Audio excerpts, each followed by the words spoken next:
So we're here at the really nice hotel. So sad to be leaving after only one night, but alas. But we're on our way to Huangshan soon. It'll be a 2-hour drive, and then we'll be there for maybe 8 hours. Really exciting, but also really scared of how tired we might be afterwards. But we're taking the cable car instead of climbing it, so hopefully that saves us a lot of exercise and energy.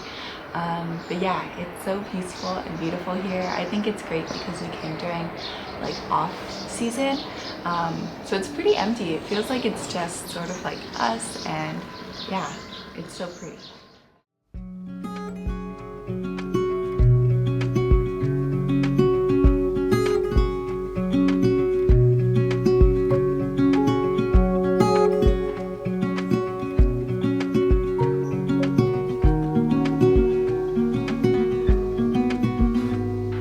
Said that you've been hurt one too many times before.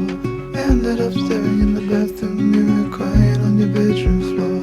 Baby, you can take my word, you haven't gotta hurt no more. Things are about to get much better.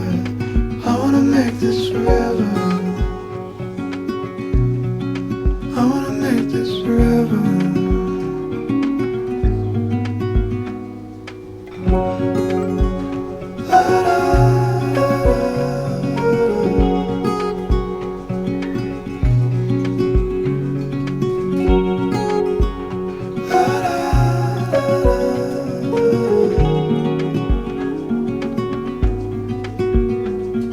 Said that you felt lost 100 times before, going in circles on a one-way street, running till your feet get sore. Well, I guess you haven't heard, you ain't got around no more. Things are about to get much better, so I wanna make this forever. I wanna make this forever. I wanna make this forever. I wanna make this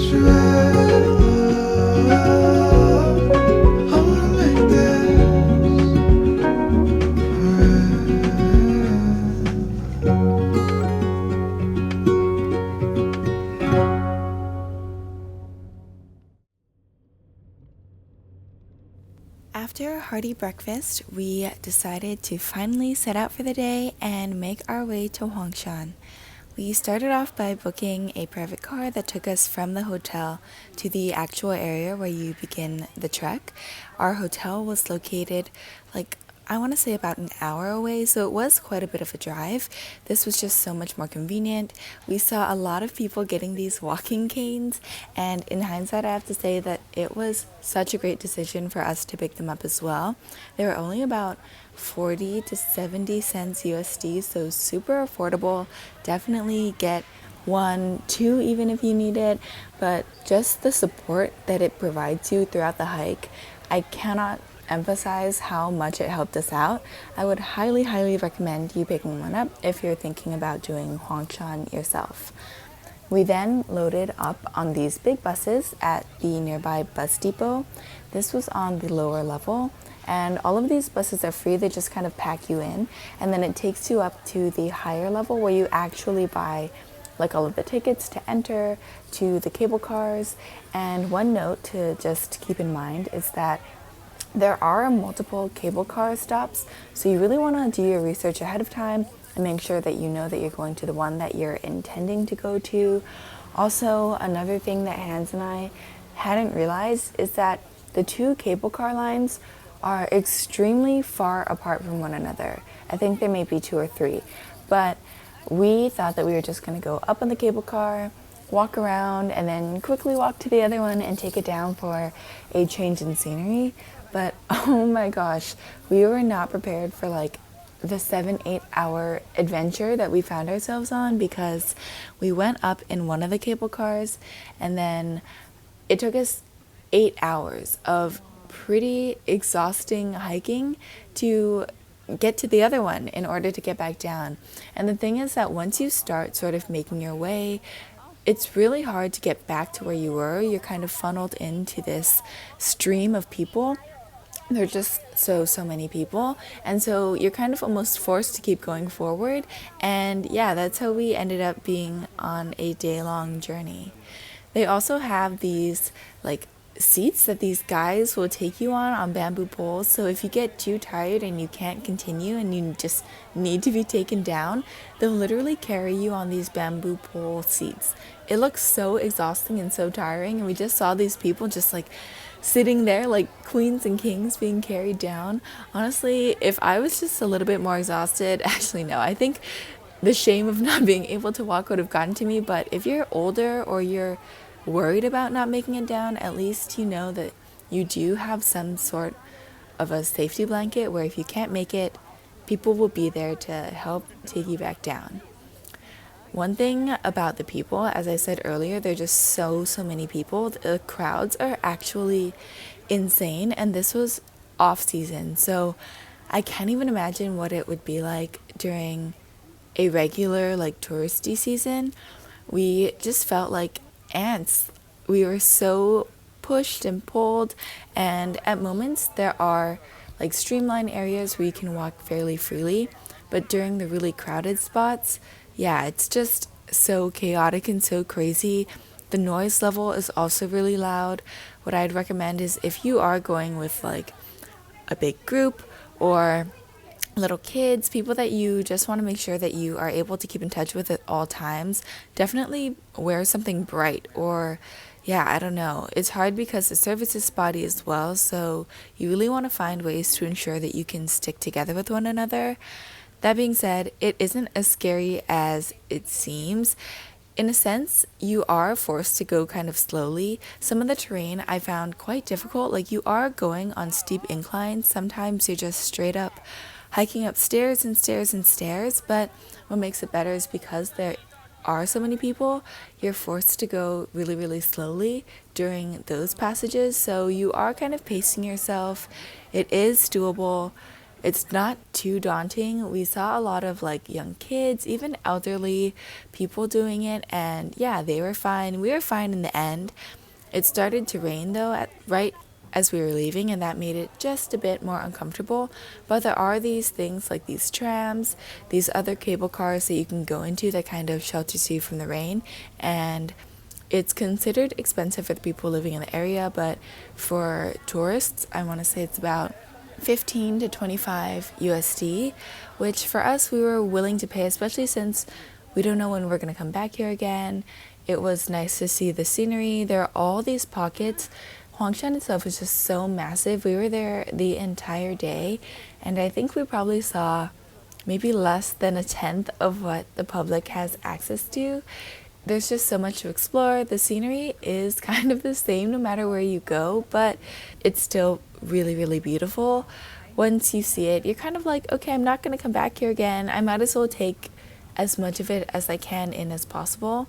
They also do have like rest stops for you to sit in. I highly recommend you taking the time here just because it's so chaotic all the time. You want to just catch a breather, and these are the perfect places for you to do so. They also offer food and beverages so you can refuel. And it's not like anything super fancy, but it's enough to help you make it through the rest of your day. I got like this beef stew. Hans and his cousin got like a spicy Chinese sausage stir fry. There are a lot of options, and then then it takes you on to the rest of the day. I honestly thought that it was such an interesting place filled with so many people. We didn't see that many tourists, I think on account of it being an off season. Everyone we saw there was Chinese, or at least presented that way. There are observatories, and although we really wanted to see the classic Huangshan clouds, we weren't able to see that just because the conditions weren't right for it, but we were still really, really happy with what we were able to do. Maybe the keyboard must be closed.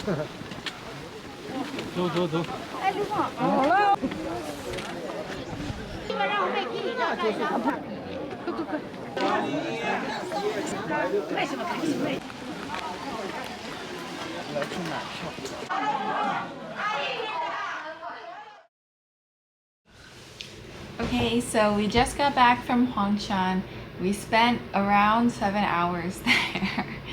And then let me see, check my health data. We did 17,221 steps and climbed 133 flights. Needless to say, it was extremely tiring. It started to rain at the end, so so apparently if it rains, it looks more beautiful because then the clouds come. But at the same time, I'm really glad that it only rained at the end because it is an extremely unenjoyable experience in the rain. But it's good to go before and after the rain. We didn't really get to see like that classic Huangshan like clouds, but I thought it was pretty nice. It was like the leaves of some of the trees were already starting to change colors. However, Hans and I thought that we were just gonna go up the cable car and then come down, but instead we had like a whole trek. It was super long, super tiring, but there are a lot of rest stops on the way. There's also like food stops, food sellers and people like that, and it's super crowded, and it's not even like peak season, so I feel like when it is peak season, it's like almost hard to move. Like you're constantly being like I don't know, like in a whole sea of people, and they're pushing around you and you're pushing around them, and it's like, it's pretty intense. Also little kids do it, old people do it. It's honestly like, it was kind of embarrassing because we were so tired, and then we were like, oh my gosh. Also, these people wear like huge, or they're not wear, but they're like carrying up like tons and tons, like pounds and pounds and pounds of materials. Some are carrying food like cabbages and potatoes, and some are carrying like literal like materials to build the infrastructure, like rocks and like some bags of cement, and they're carrying it on like huge bamboo poles that they keep on their shoulders. And once you see those people, you're like, okay, I can definitely keep going because that's nothing in comparison. But overall, I'm glad I saw it at least once. I'm not sure if I would do it again, or at least I wouldn't do it again in the near future, but maybe, in a distant future. How about you, sweetie? Maybe if there's ever less people. Yeah. The people there are just like so many people. There's also like tons of school groups that go, so it's like a sea of them as well. And yeah, make sure to utilize the cable car because even with the cable car, you're walking a ton. So yeah, keep that in mind for sure. Let's go.